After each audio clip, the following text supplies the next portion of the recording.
गोष्टींत विद्यमान राहायचं नाही. माझे नाव भूषण अविनाश जाधव आहे. आज मी तुम्हाला हवेचा दाब या प्रयोग दाखवणार आहे. हा फुगा या बाटलीमध्ये जात नाही. जेव्हा आपण एका कागदाला जाळवतो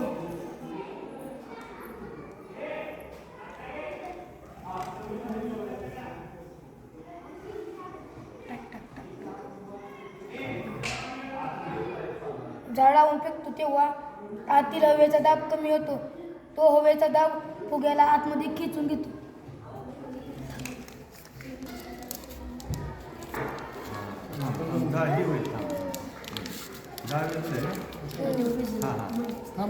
आता जाळ विजला तेव्हा आपण याच्यावरती फुगा ठेवायचा.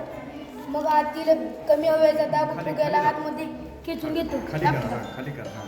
हात फुगा ओढलेला फुग्याला आत खेचून घेतो व बाहेरचा दाब वाढतो.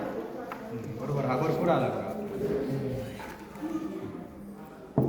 याला हवेचा दाब असे म्हणतात.